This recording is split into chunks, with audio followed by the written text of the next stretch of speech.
All right, hey everybody. This is Reed with Rapid Response Training, and I'm joined by my friend Max from Max's Path. Say hello, Max. How you doing, guys? You're supposed to say hello, Max. Hello, Max. Yes, there you go. So I've known Max for a little while. We've trained together a couple times, Yeah. and we've got more coming up this year, I'm sure.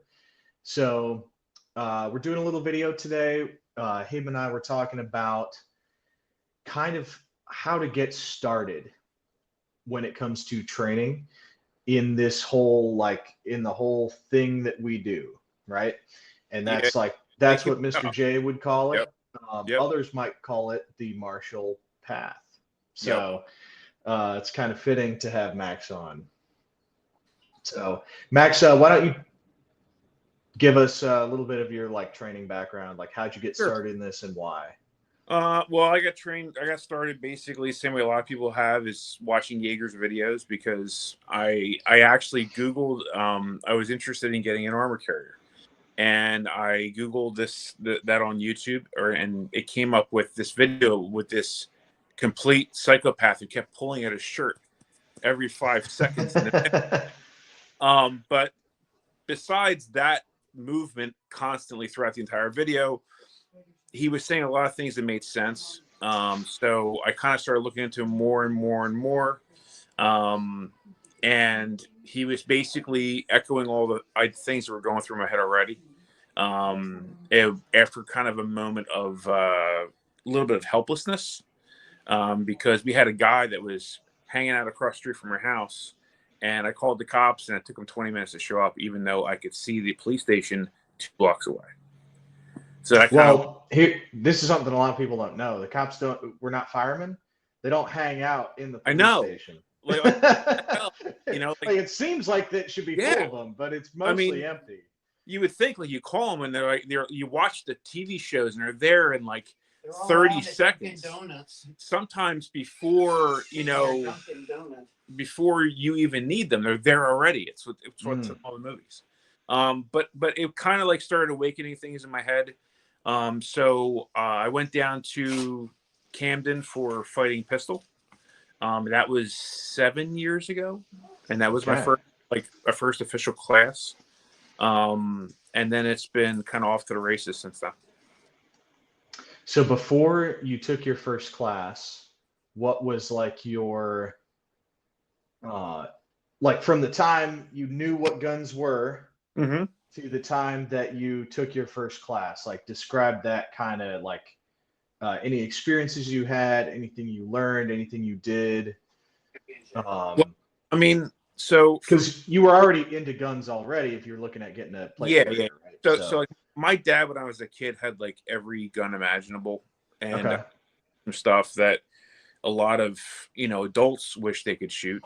And I grew up in the city, so I was attempted mugged at least half a dozen times, none of them successful. Dang. Usually use my mindset, my verbal judo to get out of things. But I'm also kind of a Sasquatch, which also helps as I got older. But yeah, always very, very observant of my surroundings, just from growing up in the city. So my situational awareness was always kind of up at all times. But before that happened, before that incident, I pretty much, had a baseball bat, and that was my solution for whatever problems arose. Okay. You know what I mean? I kind of walked away from the whole gun thing after my dad, and really didn't mess around with him much until basically that moment. I was like, well, if that guy's got a gun and I don't have a gun, yeah, my hands. Or when it does come time to be bat time, you're like, man, I wish I had something better than this. Exactly. So yeah, it seems like a good idea when there's not a scary guy there. Well, the simple equation is bat plus bad guy, you win. Bat plus bad guy with a gun, you're probably going to lose. You maybe don't win. Right. Too. He could just be badder. Exactly. It happens. It does. So yeah, but that's how it started. As far as what my outlook on things, and as far as, you know, what I would watch out for, or kind of where my head was at. My head was always looking around the corners, because again, if you get mugged a few times, it kind of like opens your eyes to the fact that you're kind of, you're sheep if you're not paying attention to things, you know. And like the first time I took the fight force on force, my decision making was excellent. My verbal judo was very good. My skills were shit, but otherwise I was good. You know, so those things were kind of sharpened. I had a very different experience during the fight. Yeah. I think I was 20 years old. Oh. I might have, yes, I was 20 years old. I had just turned Okay. 20.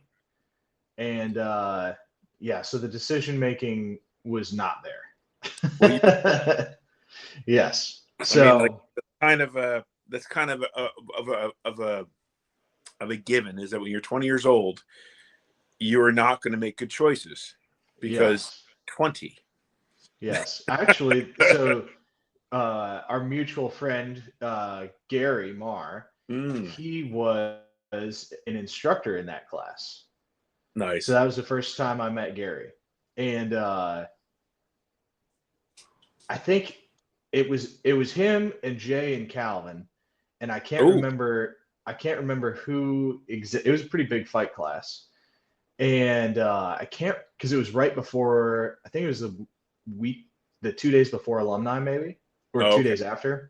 Big class for sure. Um, yeah. And man, I think it was Gary. It could have been Jay, but uh, in one of the scenarios, I did poorly. And I'm not going to obviously give anything away, but he like talked to me after. He's like, "How did that feel to you?" And I was like, Pretty bad. I didn't like that. I didn't like how that felt." And he was like, "Hey, you know you can leave, right?" I was like, "What?" I was like, "I didn't know that. I didn't know you could I do could that." go away. Yeah, I didn't know that. I was like, "I'm here. They give me this gun. Like, I'm doing here stuff with the gun. Like, yeah." I was Right. like, "You know, you can just leave, right?" I was like, "Dang. Well, now I do." Yeah. Um, So okay, one of the so scenarios that, yeah, yeah, go one ahead. of the scenarios I was the same thing. I was trading rounds down this hallway with this other guy, back and forth and back and forth. I was Bullet tag. third mag. Bullet tag is a great game. Yeah. Everyone should play bullet And tag if they get in a gunfight. This Early is was legal out the wall. advice. Yeah. But Lewis like comes over to me. He's like, "Hey, you know, just wanted to know, you know, you can run away." I kind of look at him. I'm like, "Oh wait, I could just leave." Yeah. Like, "Hey I man, how long you want to do this?" Yeah, yeah. So yeah, been there. Yeah. Um, okay, so you see James's video Yep. on some plate carrier stuff, and that leads you down the James Yeager rabbit hole on Yeah. YouTube. And then so you finally show up to Fighting Pistol in Yeah. Camden. So describe that experience, like being the first time student, which used to be kind of a saying around tactical response. And I know this is the tech response show. I can't do an episode without saying it about 69 times. So, but anyway, Yeah. yeah, what was that like? Like, uh, It what was was your mindset signing up for it? And so I had been watching him for probably 3 years about that, and like for about a good solid 6 months, I had like done the moderator thing in the chat during the lives and all that. So like he had never met me, but he knew who I was. okay, I finally got off my ass and said, okay, I'm going to do something about this. I'm getting signed up for this class. And I had to go down to Camden. I couldn't not go to Camden. I could have went to PA, which is like 2 hours from me in PA. mm, But I figured, I'm going to go to Camden. I get to visit Willis, like do you the get the whole thing, full experience. the Yeah. full experience, right? So I get down there, and I got down there on a Friday, and class wasn't until Saturday. So I show up at the house on a Friday night, Thursday night. I got there Thursday night. And I show up at like 9:30 or whatever at the team room. And I had never been to the team room, but didn't know what to expect. Yeah. And James comes walking down saying, "Who the fuck is down there?" Because James wasn't aware that anyone had signed up to be in the team room Thursday night. Yeah. Because apparently Maryland hadn't let him know this. So he comes walking downstairs, and I got the full James Yeager experience. He's walking around the team room. He's like, you see how that sign says "Don't fucking go in there"? Well, don't be a fucking retard. Don't go in there. The whole thing. Yes. And so this is one-on-one. Oh yeah, This is his undivided attention. Yes. So I had made him a razor or barbed wire bat because I had seen on the live this really crappy rendition he had. So I got an actual bat wrapped in an actual barbed wire from Tractor Supply, and I came in with that in one hand and a case of toilet paper in the other, So he immediately was like, okay, he kind of noticed, okay, you're exactly who you said you were, how you seemed online. Like nothing has been, this is this was pre-COVID, man. You were a prophet. That was something. You knew you were gonna need that stuff. Yeah.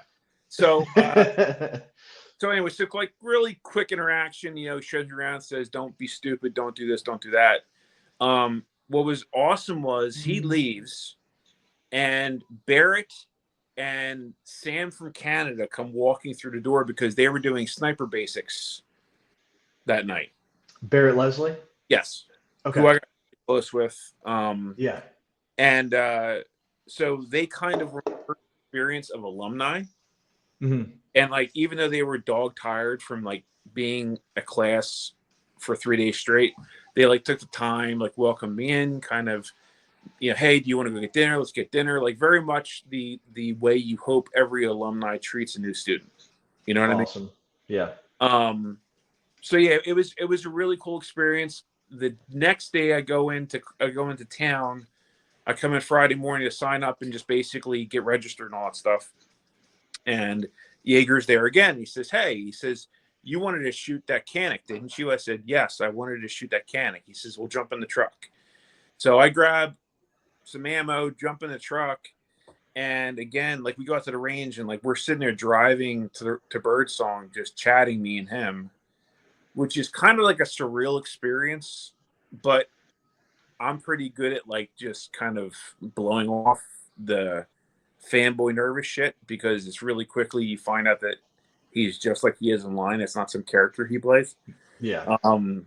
And we got to the range. I helped him set up a bunch of steel for a bunch of shotgun classes going on, and he gave me a 45-minute one-on-one class with him.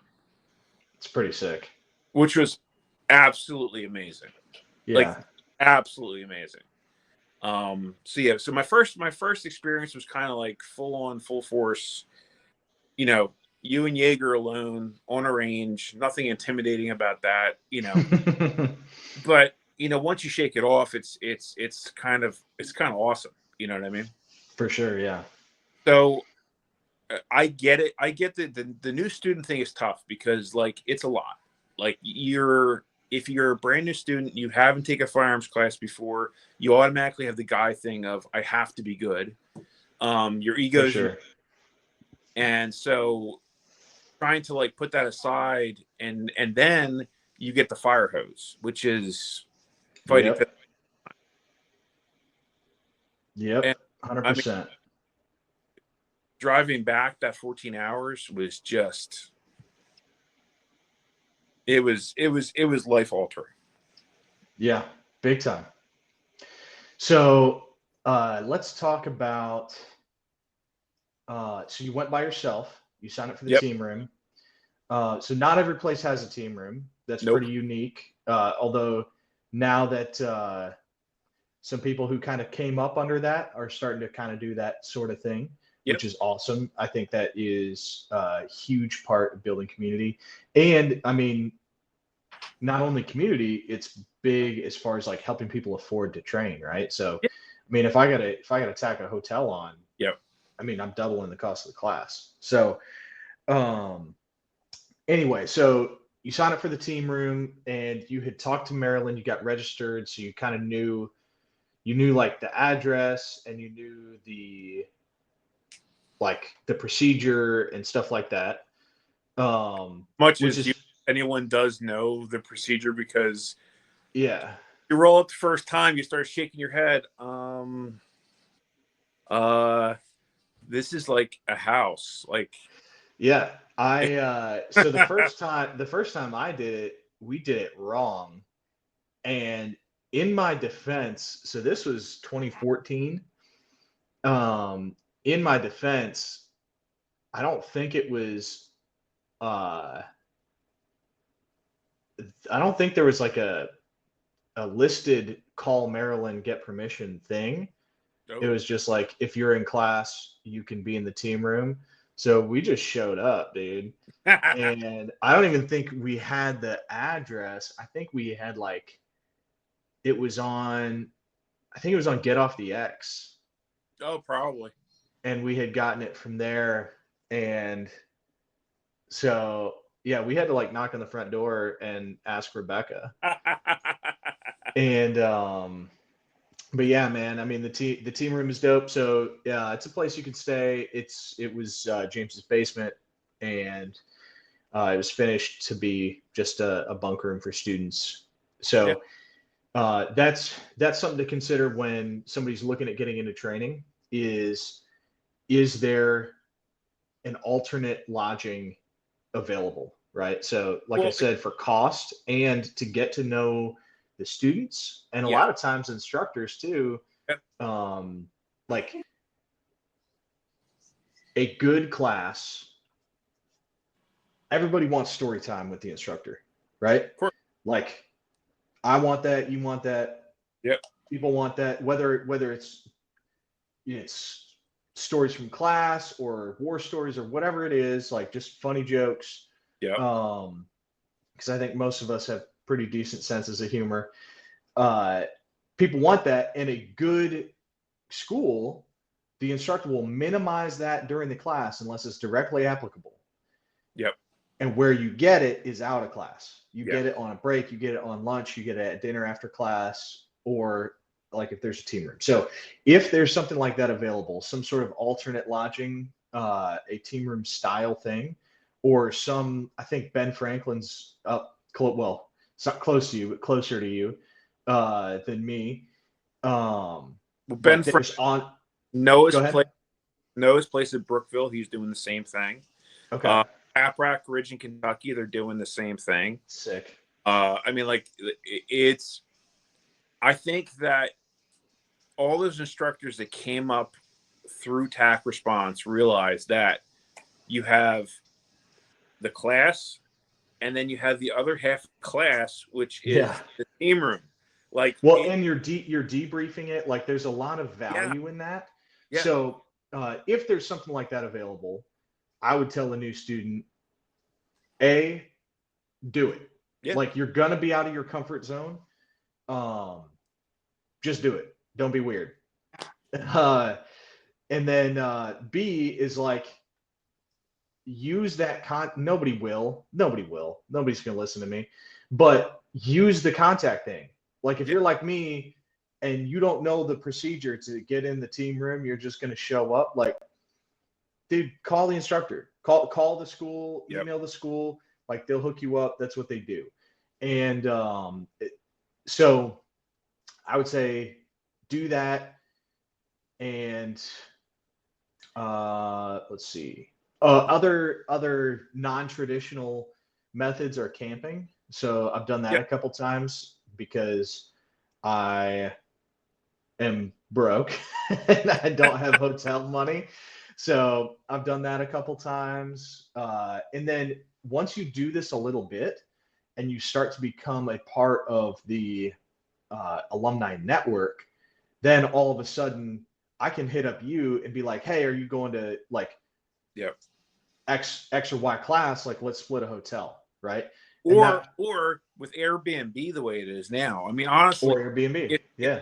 I'm gonna do like a team room thing, Mm-hmm. I would hit up, like, for instance, like, Andrew's Summit thing is coming up at Tap Rock Ridge, right? And I'm already like, hey, like, do you want to split an Airbnb? Like, the wife's coming with me. Like, if there's a bunch of dudes and you know them and you've trained with them, or even if you don't know them, like, Airbnb is a kind of a magical thing because you're able to get 8 dudes in one place. It And gives you that pause. yeah, and plus Pause. the only downfall is don't do what has happened to friends and get blamed for replacing like an entire kitchen. So you got to be careful, obviously. But I think that, again, if you have the Yeah, ability, we're big rule followers for yes, sure. So huge, yeah. huge, Yes. yes, Yeah. So Airbnb is good, especially if yep. you got a lot of people. One thing I've done, like I've just I've done this at least twice. I think both are in Pennsylvania. And I would like jump in the alumni groups and like see who's going to a class, like, hey, who wants to split a hotel, and just randoms. Yeah. And like that's I wouldn't say that to a new student, but after you've done it a little bit and you start to kind of know what to expect, and you're like, hey, I know this guy's probably gonna be cool, right? Yeah. That's a way to do it too, because I mean this thing that we do is not cheap. So No, no, anything and we any, can do, anything we yeah, can do to yeah, uh, like put the most dollars toward the most value yep. is probably a good thing. So there's that. How about let's talk about stuff.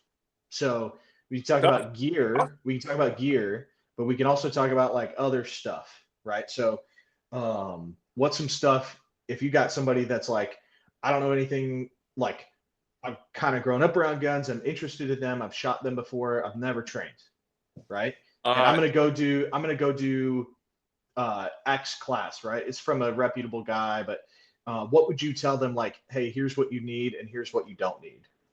bring nothing but ammo and the things that are on the gear list, because most schools will have guns you can rent or loaners. Because Okay.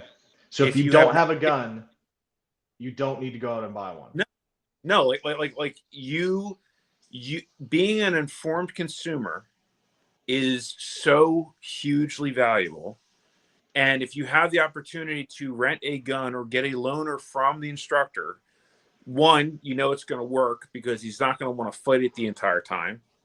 And two, when you do finally go to buy that firearm, you already know what you know, and you kind of have a better idea what you need.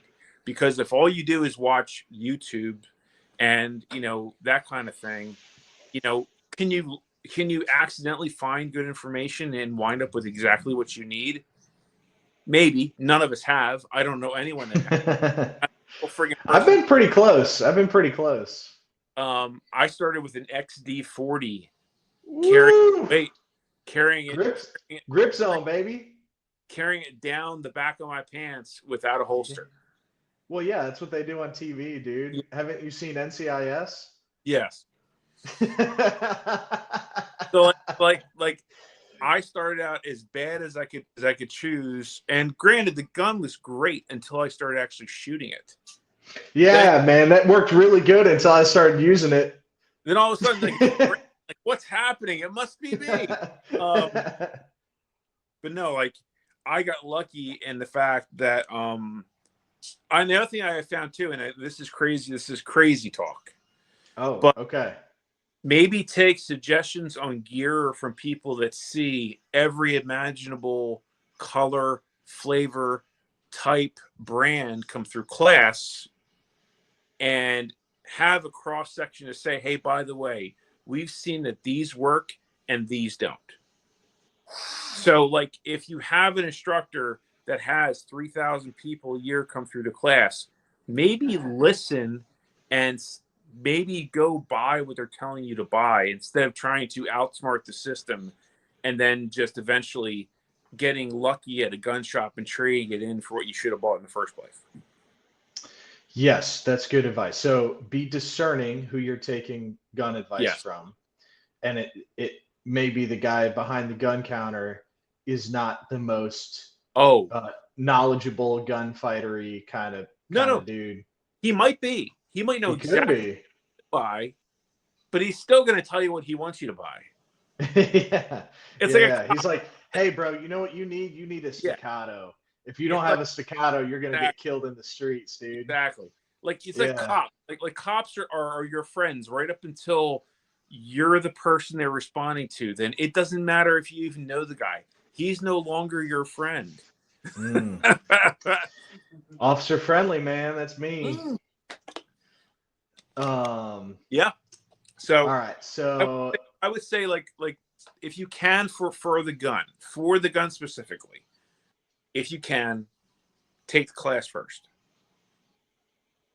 So here's something that James would say. I'm saying his name again. It's very funny. Okay. Is he would say taking the class is going to show you what you're looking for when you buy a gun. Yep. Right.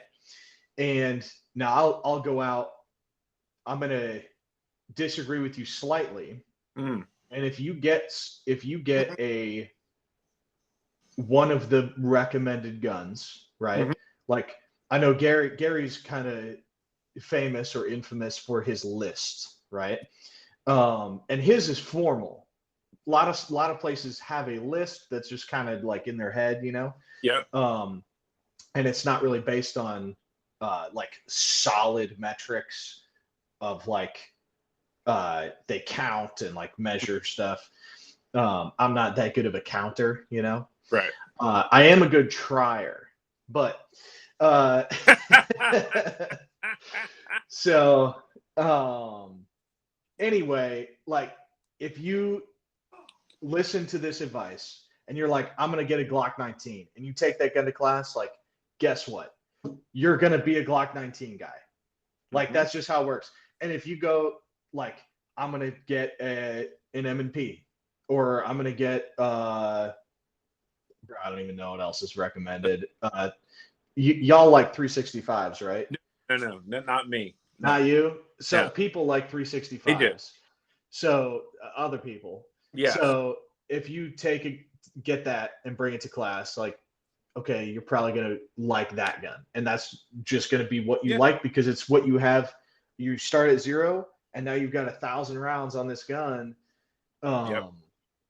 So that's a little bit of a caveat. So if you've got something that you think you want, and it's one of those like those recommended guns, like what you're saying, an instructor that gives good advice, the danger there is not having an open mind. Instructors do exist that maybe give less than ideal advice. Agreed. So, and I'm not, I think what it is it's a priority thing. So my way of looking at this is obviously very focused one way, right?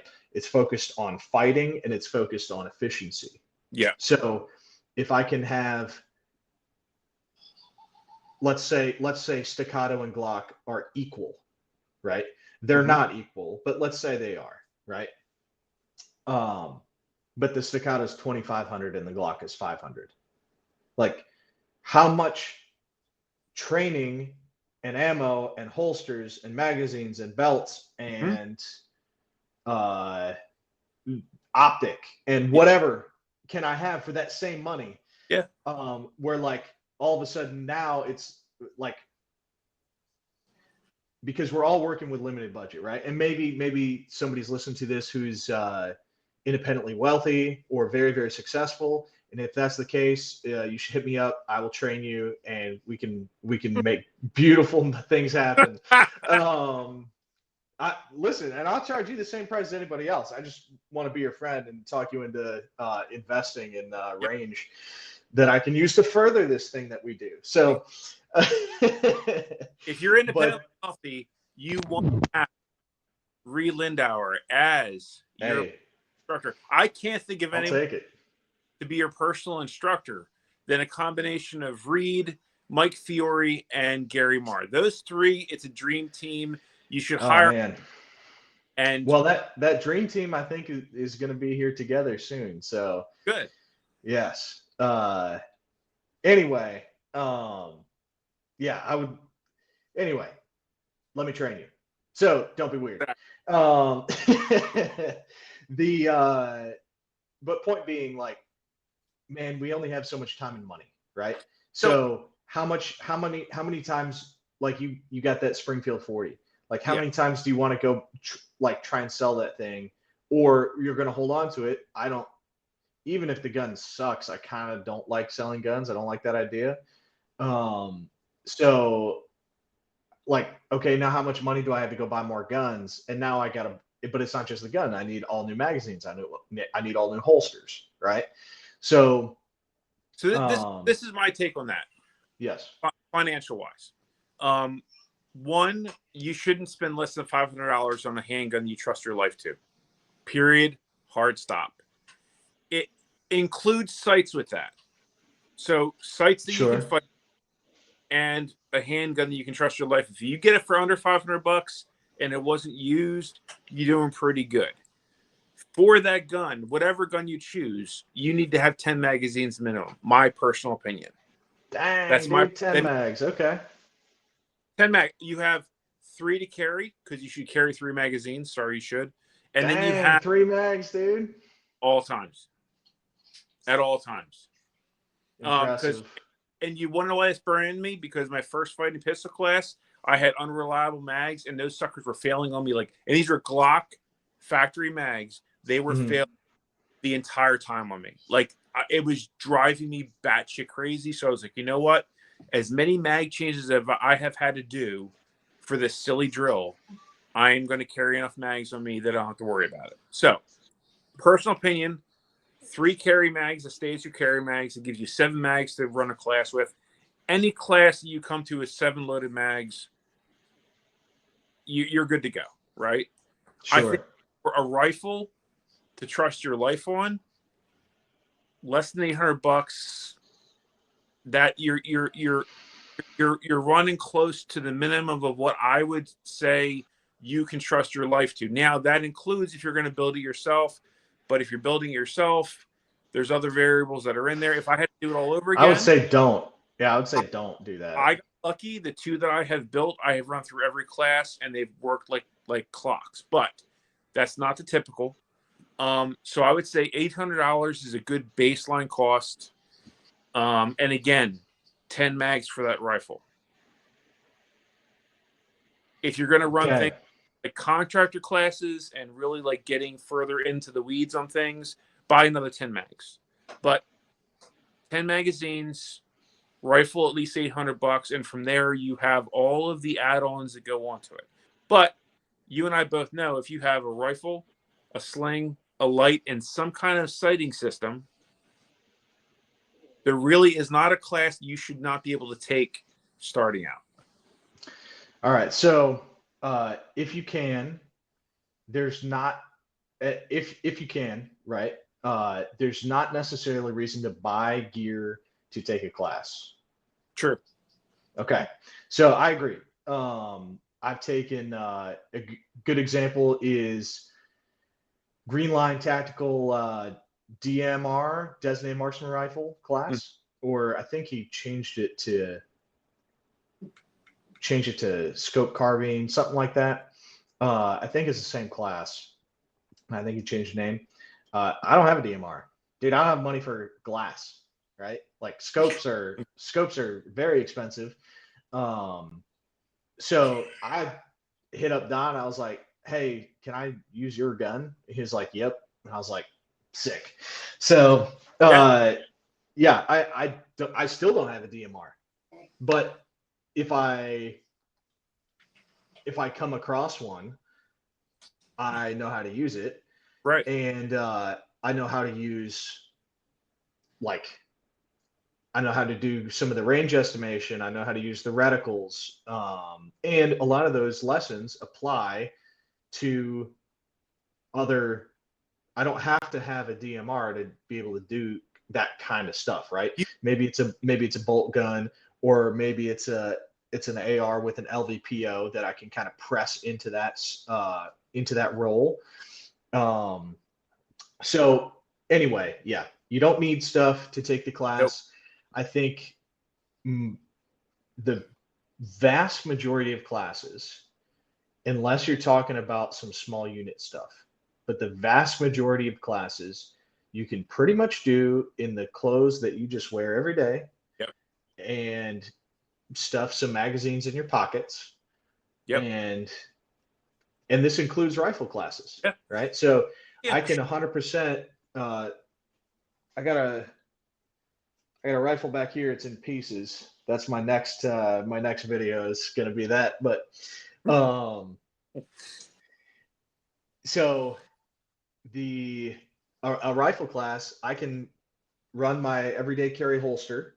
I can use that and just throw the rifle on over my t-shirt and throw like a mag in my front left pocket, my back left pocket, my back right pocket, and I've got 3 mags and I've got a handgun and I've got a rifle. Like, you don't have to get crazy with it. And there's actually something to be said for training like that, Yes. because the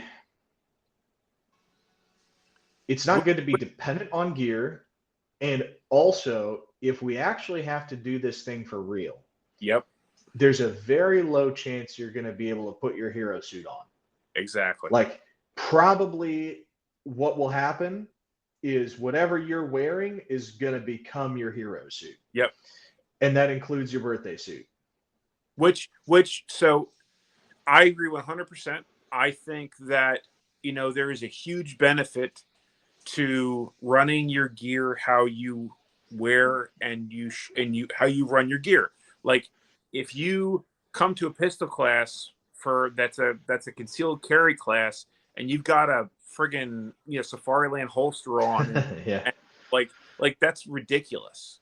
Yeah, that's But always I have to remind myself not to judge too harshly. it's hard. But that's one of the things, man, when you go to a class, especially one it's titled something like concealed or covert, Mhm. or it strongly leans that way, and Yeah. dudes show up in battle belts. Yes. I'm like, bro, what are we doing? Well, what he's doing. And then the other thing, dude, I've seen this in the non-training world, which is Sure. kind of weird. I've seen this in the competitive shooting, like I think it's IDPA. I don't really know the difference. I'm not a competitive shooter guy, but I showed up and shot a match, and bro, me and one other dude were the only ones doing anything from concealed.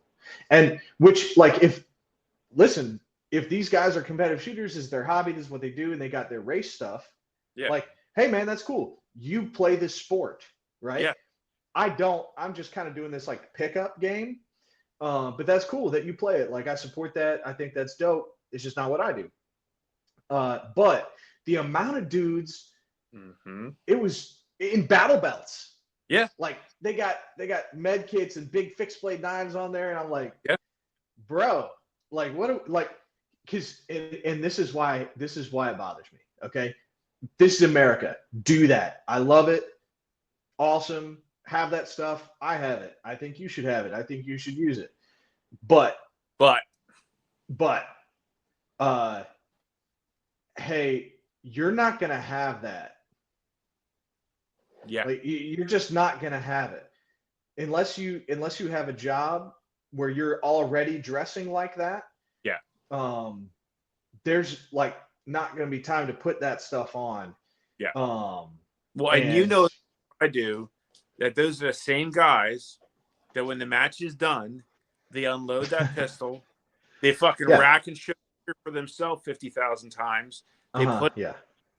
they lock the case, They don't put another gun on and then they get in their car and they drive away. Dude, yes, 100%. And like, man, if you're the type of person, even that's not training, even at a match, right? Even if you're at this competitive shooting match, like, hey, man, you might need that gun. Like, you should consider like putting that thing on. Yeah. That is that. I'll tell you what, that is a caveat for me. And it's because of conversations with men that have done a lot more training than me. Not that there is maybe not something to learn about it, but if I am going to a class and they are specifically telling me that I cannot show up with a loaded gun, I have this much interest in training. Now, that's wrong in its own way, because the reality is that there's value there, even if it's in what not to do. And there's Learn something from everybody. Yep. There's a guy there that is going to have trigger discipline that you wish you had, that you never will have, that you can learn from. But I, at this point in my training career, have this much interest in sitting through a class with anyone that thinks it's okay for me to be disarmed in any way. You know what I like doing in those classes? Mm. Carrying a second gun.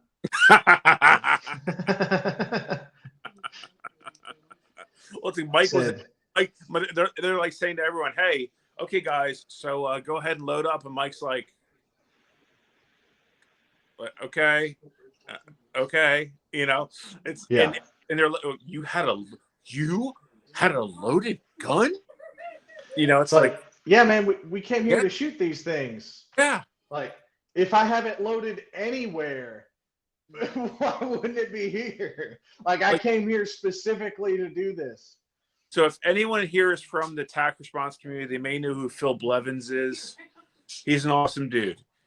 He has a story about a certain battle rhyming song doer and his class. I won't say the name because I don't want to, but if you have a chance to talk to Phil Blevins about his experiences with that class, Ask him about loaded guns in class. It is just, it was alarming what they had those. Okay. So. Interesting. All right. So, you don't need to spend a bunch of money on gear. Take it with what you got. And but caveat, it is important, like gear, it is important to have good gear. Buy one, cry one. It's on the list for a reason. So if you don't know what you need, go for the gear list. Now, not every class is going to have a gear list, right? I think they should. I think it's good that students know what to expect, know things that they might need. If there's not one, here's some things that I think are probably pretty important to have, right? Is you should probably have a way to carry your gun. So like a holster and a belt is probably a good idea. You should probably have a way to reload that gun, right? So some magazines. And you said 10 to take a first class. You don't need 10. No. Saying like if you were going to go out and like, okay, I'm buying this gun. Yeah. The gun that I'm going to carry every day, and this is going to be the gun that I'm going to take to class. It's a good benchmark. I think it's a good starting point. Yep, good benchmark. So, way to reload that gun, I would say. So you should buy. I feel pretty strongly about this. You should buy quality ammunition. Yes. So, like a factory. Yeah, no reload. Not a reload. Not a Winchester white box. No. So spend a little bit of money and listen, like if that's the difference, you can bring a 22 to class. Yeah. Like I've done that before. So I would say, now that one's a little bit harder. Like you're probably gonna have to borrow that from a buddy or buy your own, right? Now the good thing is 22s are pretty cheap, so whatever. But Yeah. uh, so I would say that for ammo because we don't want to blow this gun up, and also you talked about the fire hose. Like if it's a good class, you're going to be getting a lot of information very quickly, and you want to be able to be focused Yes. on receiving that information Yeah. instead of like, why can't I make this thing work? Yep. So water. Yep.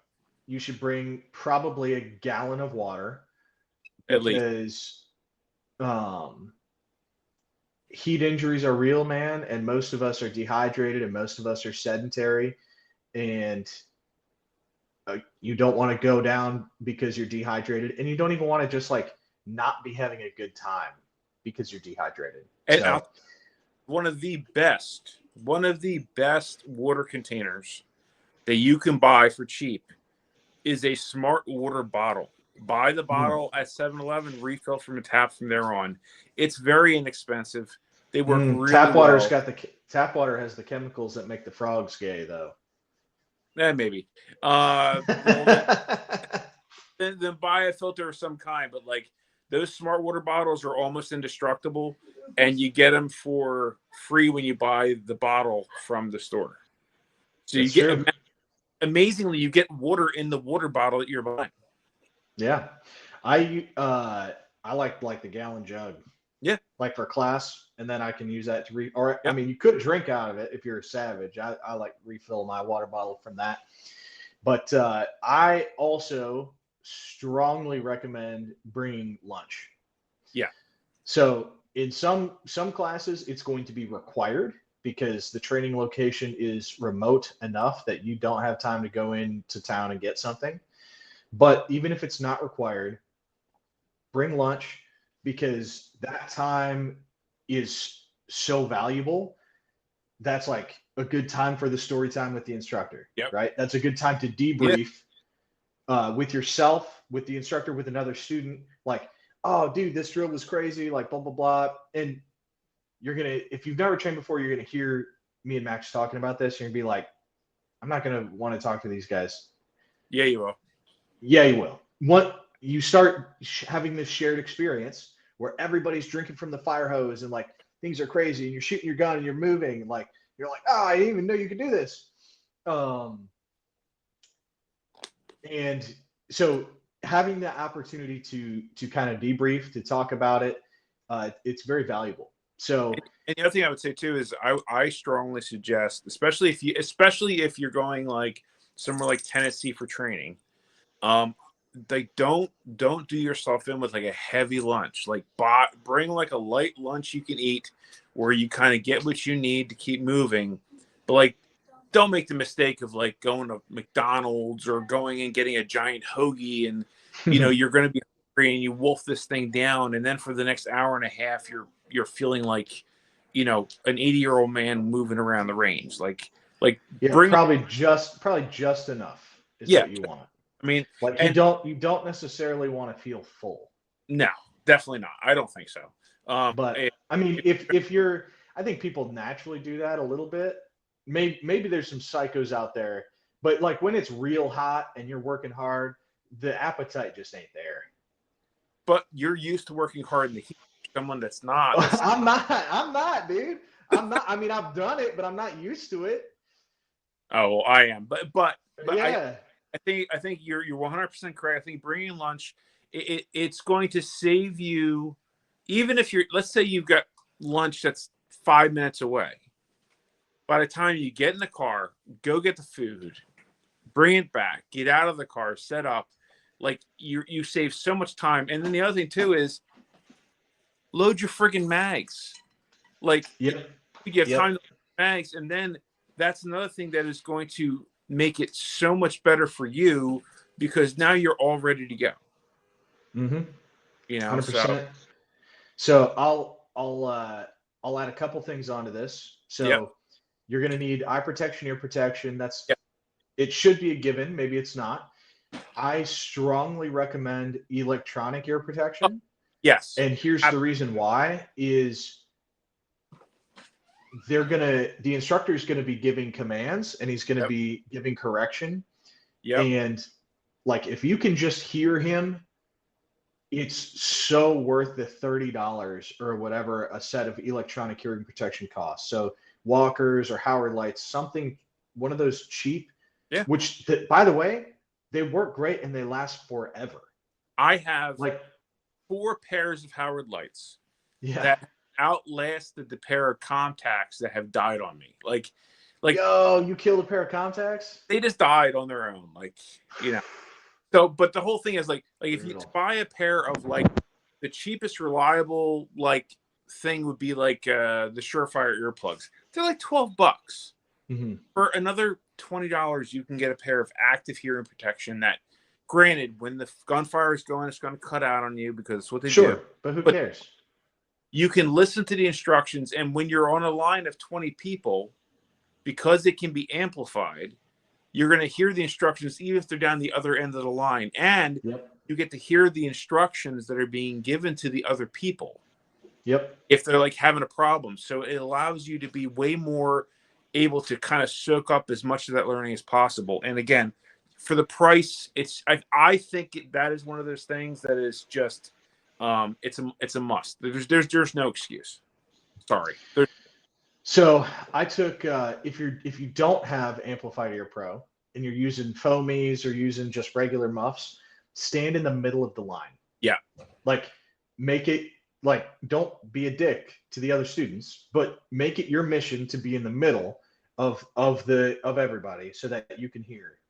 Yeah. So let me think. I had another one.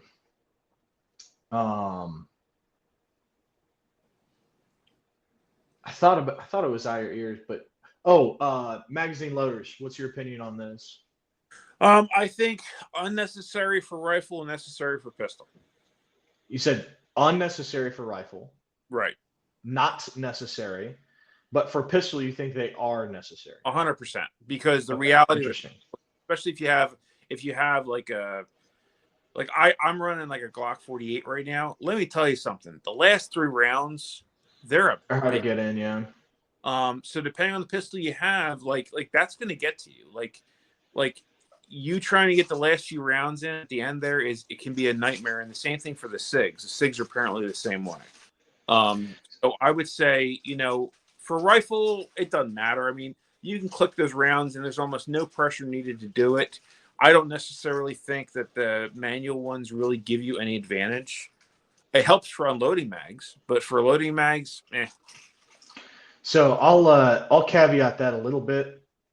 Personally, I load mags faster by hand than I do with the loader. yeah, But I've also done a a lot. lot.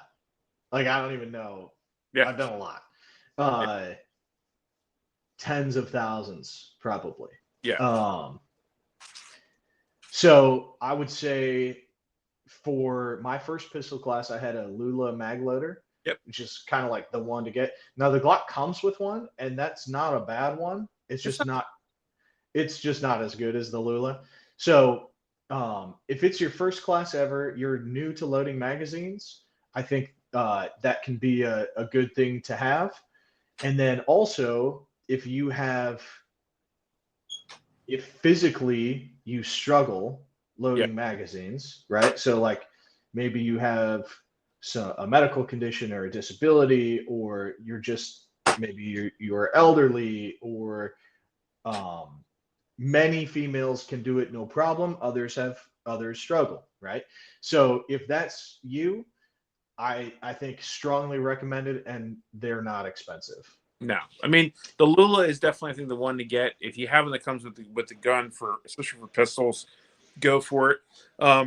Lula also makes one for rifles, and it works. It's not that it doesn't work. I just don't necessarily think you gain anything as far as like the main thing with pistol mags is just like you're already if you're unfamiliar with shooting guns, your hands are going to kind of be doing things you're unfamiliar with doing.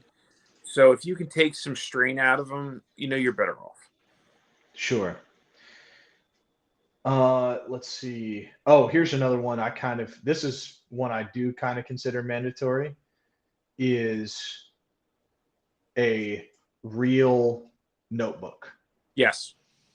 So not a mini notebook, but like a full size notebook. And then what I do with it is I take a full size clipboard, and uh, that way I've got something to support the notebook if there's not tables or anything. Mm-hmm. And I've got the one that opens. I can put the notebook in there if it's going to rain. I can put Right. like pens and stuff in there. But if you take notes, there's something to be said for like being in the moment. Yeah, but here's the thing: is that no matter, especially God, if it's your first class, like just having the ability. Because here's the thing: is taking training is there to and show you what to practice. Well, if you don't have the drills written down of what you did, and you're not going to remember them. You may think you're going to.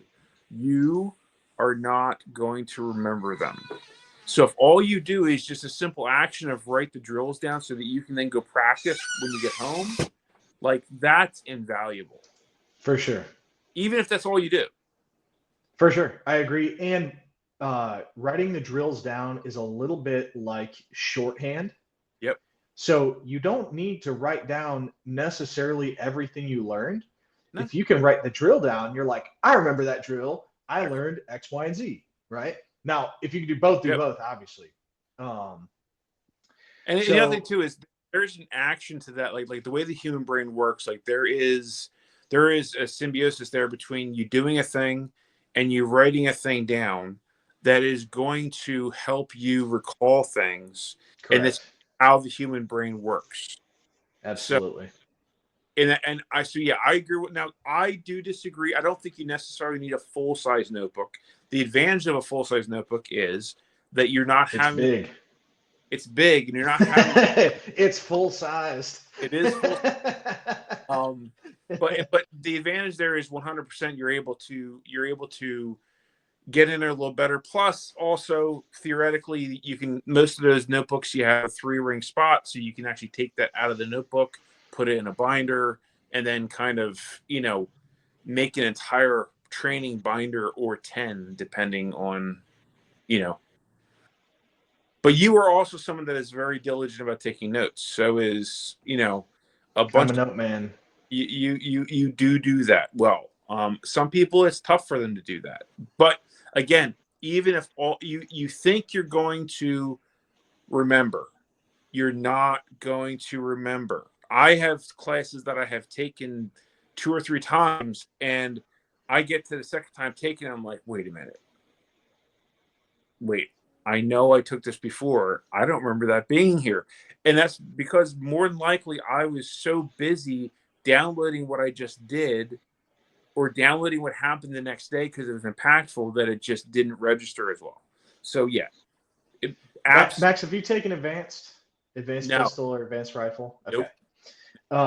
I couldn't say it on here anyway. I was just curious. But okay, so we're coming to the end. Let's go ahead and wrap it up with what classes should people be taking? What should they be looking for? What is the order? Like, where do I start? I've decided I want to train. I think maybe because I need it, maybe because it looks cool or whatever. Where do I start? I don't think you can go wrong with the trifecta from Tactical Response. I have a hard time not saying do this first because, and by the way, it's funny. Like my other things I've done in my life, I've tried to do things my way and then realized afterwards, listen to what I was being told to do. So if you're going and you can do it, take it all at once. It's a lot. It's a lot of time. It's a lot of investment of money. It's a lot of investment of your brain that's going to be leaking out your ear. But fighting pistol, immediate action medical, the fight. Okay. So, and for people that aren't familiar with what those classes are, that is a a intensive 2-day pistol class that is geared. It doesn't have to be, but it's geared toward concealed carry. Yep. For citizen type dudes. It is a 2 days of immediate action medical is a trauma medicine class. Yep. So, which in not some talking about like CPR type stuff. No. We're talking about like bleeding, breathing, things that A, can kill you, and B, we can do something to fix. Right? Exactly. And then the last thing being the fight, and that's a force on force class. So that is using non-lethal training ammunition. So essentially, there's several different force on force, but some kind of paint, like paintball type deal, or some kind of airsoft kind of thing. Okay, it's not like the game airsoft or paintball.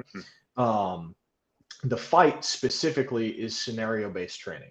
Yes. So they're like, here's your scenario. You're going to go to this place and do this thing with this guy. And whatever happens, like, do what you do. Right. And it's, so that's like the simulator. Yeah. Right. Except instead of a simulator that's on a screen, like it's a simulator you're like in. Yeah. So it's like kind of the best kind of that simulator thing. So that's your advice for where to start. And I couldn't agree more. I think that's great advice. I think for most people, the right answer is pistol. Yeah. Some kind of a pistol class, whether it's a 1-day or a 2-day, something like that. Class, any kind of a class that is going to teach you how to fight with your gun, how to fight with it, how to get it out into action, and how to use that gun, whether you're standing, laying down, or moving. Yep. So what you just said, 100%, how to fight with a gun. Yep. It's not a concealed carry class where it's like, how do I know the regulations? Yeah. Right. It's not a shooting class. Like, how do I shoot this thing really fast and really good? Like, how do I split time? How do I like rope? Yes. Yeah. How do I decrease my split times? Like, how do I how can I get my, this one's for you, Austin. How can I get my bill drill faster? Right. So, but it's how to fight with the gun. Yes. Okay. So if I have to use this to defend myself or an innocent third party from death or great bodily harm, like, how am I going to do that? Yeah. How am I going to get it out? How am I going to get shots where they need to go? How am I going to keep it working? And then what else do I need to do besides just the gun part? Yeah. Because the gun part is like, I mean, that's a small part of the whole thing. Like, there's the whole before part, there's the whole after part, and there's the during part. And some of that during part is like, where am I going to go? And what am I going to hide behind? What am I going to say? Like, should I even do thing? I mean, that's the other thing. That's where I think force on force is a necessity. And agreed. I've done scenario-based force on force and non-scenario-based force on force. I think, personal opinion, starting out, I think scenario-based force on force is more valuable because it's a structured system where you are going to be forced to make choices. And as a result, there's going to be consequences for those choices. And other kinds of force on force where it's you against another student or whatever the case may be, that's not necessarily the case. And I think there is a huge value to that structure your first time. Yeah, I think scenario-based training is great. Yep. And it's not the only thing. It's not the only thing. You don't need to stop there. Nope. And medical is a necessity. I think if you are going to a school or an instructor and they're downplaying the importance of medical, you probably are not in the right place. How about if the instructor doesn't carry medical equipment on them? You are definitely in the Like if their plan is to call 911 and they got a Johnson and Johnson's Band-Aid kit in the back of their vehicle, leave now. Leave now. Yeah. So if we were talking about, okay, somebody that's gonna start doing this thing, right? And they're not sure, hey, what class should I take first? Man, the real answer is a medical class. Now, not wrong. They're not going to do it. No, they're not going to do it because there's a type of person who is into this sort of thing, and that type of person wants to shoot guns. Yeah. Right. In fact, I mean, here his name is again, James said that the class fighting pistol is the lecture. Yep. He just tricks people into attending the lecture by telling them to bring 1,000 rounds and we're going to shoot these guns a whole bunch. I think that's so a requirement for the purchase of any firearm. Dang. Well, tax response is going to do a lot of business things because you can't get it anywhere else. So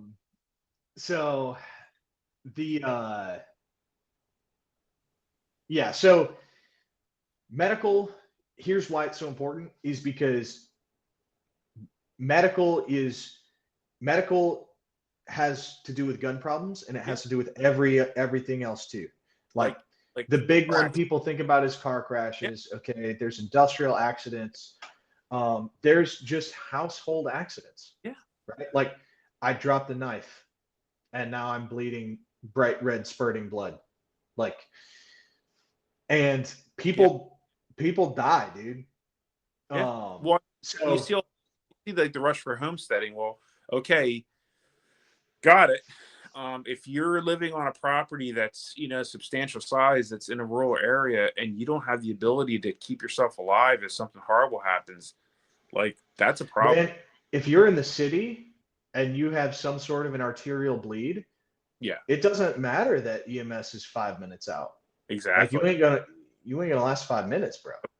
So there is an argument there for, I mean, quite honestly, the way it should go is you should take immediate action medical, the fight, and then fighting pistol, because you are going to get so much more out of that fighting pistol class.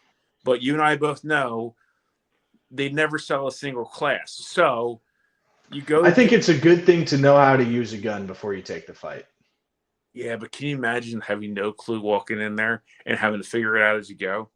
Like, how different at 20 years old, how different would your decision making have been if you were fumbling just to get it out of the holster? How many? Well, for the fight, I Mexican carried. Of course you did. So I didn't have a holster, and it said like loaners are available, but for whatever reason they weren't. So I was just Mexican carrying for the fight, dude. It's not a racial term; it just means carrying without a holster. Yeah. Usually in a hoodie. So it's in my pants, man, in my jeans. So the hoodie pocket, bro, the hoodie pocket draw was sick until I got an optic. And now I'm like, yeah, this is so much worse than regular. Trying to flash me your belly? Like, what are you doing here? Yeah, I can't get it out. So here's some other stuff to keep in mind. Like, and this is something that, maybe you've taken a class or a couple classes and you're thinking about, what do I want to do next? There's something to be said for just like doing the stuff you want to do. Mm-hmm. Like, hey, I like shotguns. I want to take a shotgun class. Sick, dude. Hell yeah. However, and maybe I'm the extreme one, and if I am, so be it. I think typically we should do this intentionally with an idea of what we are really trying to focus on. So yes, if like my life now, man, I don't need team-based CQB classes. Like, that's not a reality in my life. It was at one point. It's just not right now. So if you're not, if you aren't going to be doing CQB, right, and you are not going to have a team, then maybe this is not a high priority for you. Right. And like maybe maybe an advanced pistol class or an advanced medical class is more like the direction you should be looking in, or maybe it's a low light class. Or something like fit, where you're doing it on your own, or with maybe one other guy. Yes. Yes. Maybe Yep. focus So on that because a so like, and that's the thing. People will do. So I'm not dogging on CQB. I'm not even dogging on team yeah, based CQB. But people will do that. Like, well, we all live in houses, and we all like, not all of us, but the vast majority of us like go to work in buildings, and we go to stores that are in buildings. So yeah, like having the ability to um, use good tactics in those building type environments is a good thing. yeah. Um, so yeah, it's just prioritization. So I And would here's the say side of things, like like mhm. if you have a class that you're avoiding because you don't think you're ready, or you have a class that you're avoiding because you don't think that you are in good enough shape to do it, you should be taking that class. Like, you should be taking that class. If you have an instructor that intimidates you, you should be doing that. If you're at the point of what do I do next, because Mhm. more than likely what's happening is your ego is trying to keep you from learning, and it's saying, hey, I don't know if I'm ready for that. Like, for a perfect example, when I took FAFO, like, dude, like, I was texting Mike, like, dude, like, I had rifle, like, am I good to take this class? And he was like, yeah, you'll be fine. It's all good. And I was in way over my head very, very quickly. But it was, I remember that, man. I think that was the first time we met. yeah. But it was an amazing experience because I had a friend that knew where I was, knew my level of training, knew I'd be okay. And I needed someone to say, dude, like, knock it off and stop being gay. Well, I didn't even know that was like one of your, like, you hadn't taken a lot of classes. No, I like just assumed like this is kind of what you did. I had taken rifle maybe like 6 months before that. I was just off of torn biceps, so my left arm was kind of like still a little like, what's going to happen when I put a lot of strain and wear and tear on it. Um, the first shots, Gary decided to go jump up on the berm, and I tell him to this day that was the first time I'd ever done like full on instructor. Allegedly, Allegedly. allegedly. But yeah, so like, yeah, I think there's a huge value in that, and especially, like I said, if you have an instructor like Sonny Pazikas is a perfect example. He is very intimidating. If you don't think you're ready for it, but you meet the requirements, you should be taking that class, because you're going to get an amazing thing out of that, being in that experience. I like it. Yep. I try to look at not only as what is most applicable to me, right? Hmm? Like carrying a concealed pistol, doing medical stuff, that's very applicable. The team-based CQB, the sniper helicopter stuff, Yeah. like less applicable. Like I don't have a helicopter or a pilot, so I don't know if I really need that much. No, I agree. But so, and then the other thing is like applicable, and then what are the holes in my game? So if I'm like a really good pistol shooter, but I struggle with rifle at distance, like maybe that is, or like the other class we did, the radio stuff. Like, okay, I can shoot guns. Like I'm good at that. I don't know how to make this thing work. I can push button and talk. I don't know how to make Exactly. it work though, right? Yeah. So that's something where like, okay, let's find a hole and try and take that weakness, and we'll try and turn it into a strength. Maybe we don't turn it into a strength, but we can at least make it less of a weakness, right? Well, and So like I have a GPS unit that I don't know how to use. So in 2 weekends from now, I'm taking a GPS class. I have never done like, Jealous. oh, dude, it's gonna be so much fun. Jealous. I was looking at I was like, can I get up there for that? I can't, but it'd be sick. It would be. Wait, are you coming up for Wolverine or no? Not unless, I don't know. I don't even know when that is. I would love to. Well, he's sold out, so it doesn't matter. Your boy is financially, I may have spent the tactical dollars this year already. So oh, here's something to put out there too. A lot of instructors have layaway programs. Like seriously, true.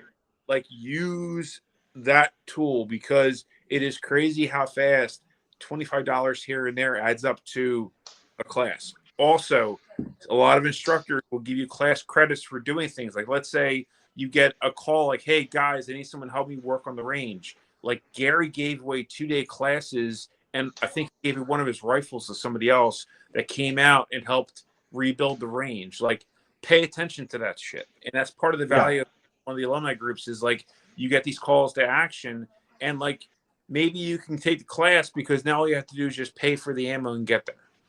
Mm-hmm. Big time. Man, I was just gonna say something else. Oh, you said if you're not in shape, sign up for the class anyway. And Yep. I agree. Go ahead and do that, and also start getting in shape. Yep. Start doing things. Use that as the catalyst to like tip that first domino, and then keep those dominoes tipping over. Yep.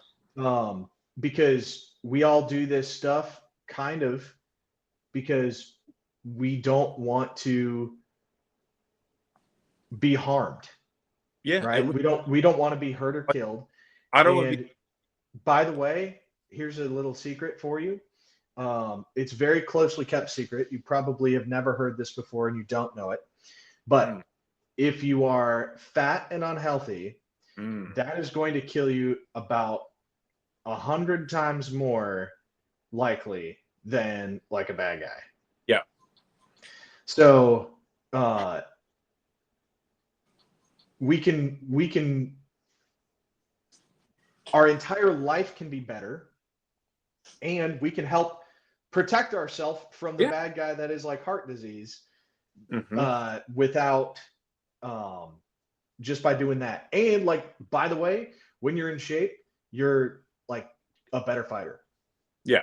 So, and mentally you're better because instead of like your brain like, I need oxygen, like, oh, I've got oxygen because I'm used to this. Like I do this every day. Like I'm good. I can use all that oxygen for like the thinking power.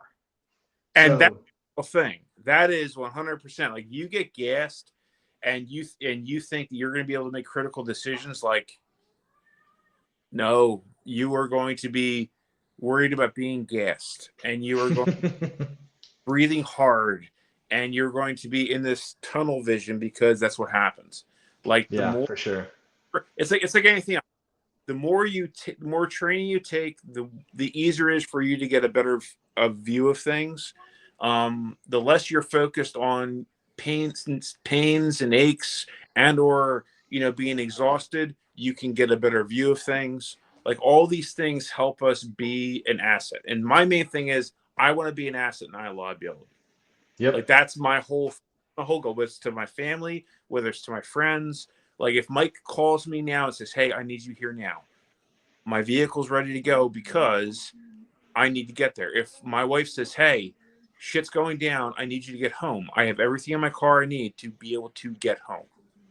So anything you can do to be an asset instead of a liability, whether it's when it goes to training, fitness, all the things, you should do that. For sure. Cool, man. Well, thanks for coming on. Yeah, man. Hopefully some people get some benefit out of this and save themselves some trouble, learn the lessons that we didn't, but we can pass on. So you have some social media Yeah. And Path on all the things, and then sweet. podcast with Mike Fiore called The Berm Limits. Burn limits. I And need if to get on there, man. you do, I need to get on there. We'll debrief small unit tactics. you do know a few people that like the two people that have to do with that. Yeah. So I don't think I it'd was be texting Mike about that. We just got to figure out a time to do it. yeah, for So, sure. cool, man. All right. Well, thanks for coming on. Yeah, man. Read with rapid response training here with Max from Max's Path, and go take your first class and don't be weird. Yep. Do it.